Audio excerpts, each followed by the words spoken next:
אז נספר שהמתנחלת הוא רומן שעלילתו מתרחשת באוגוסט 2005, בזמן ההתנתקות מעזה, ושרה היא ילדה טובה גוש קטיף. גוש קטיף שאחרי הפינוי, או אפשר להגיד הגירוש, תלוי מי אומר. נכון.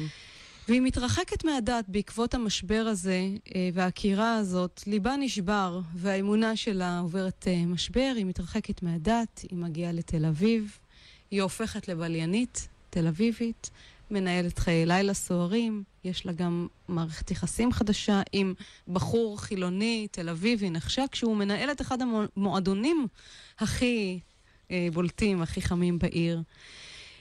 ספרי לנו קצת איך נולד הרומן הזה, ואולי גם על המסע האישי שאת עשית עם עלייתך לישראל, והקרבה שלך לגוש קטיף, והמעבר שלך משם למרכז. אז היה לי חינוך דתי לאומי, אז כשנכנסתי לגוש קטיף מאוד התחברתי לזה שוב. זה גרם לי כל כך הרבה נוסטלגיה. אז כבר הייתי חילוניה, וזה שהגעתי לארץ בגיל... התחלתי לבוא בגיל 20, גיליתי את העולם הגדולה פה, זאת אומרת שאפשר קצת לצאת מהבועה של החיים, הקהילה היהודית שם, ולהיות יותר חופשייה פה. אז זה מה שגליתי בארץ שעליתי פה. ולכן, וזה מאוד ביטא את עצמה בחיי לילה פה. אז את הפנמת לגמרי את העמדה הכתומה, כמו שאומרים. כן, כן. ואת עברת לגור שם? גרת שם באיזשהו שלב? גרתי שם 2.5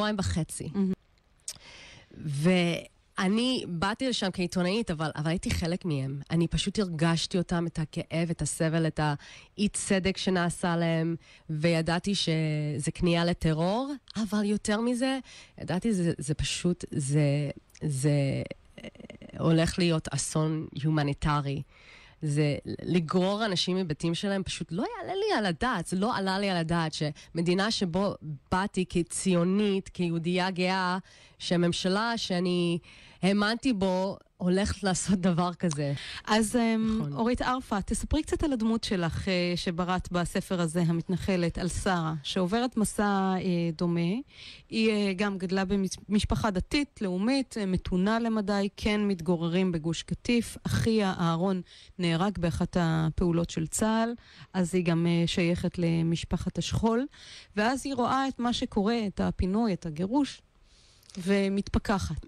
נשבר לה את הלב, כמו שנשבר לי את הלב, שפשוט היא לא האמינה איך הצער יכול לעשות את זה, איך אלוהים נטשו אותם, ואני הרגשתי את זה, וזה היה, הגירוש היה באמת, זה היה אירוע כל כך מושלם כדי לתאר חזרה לשאלה, וזה באמת קרה לאנשים.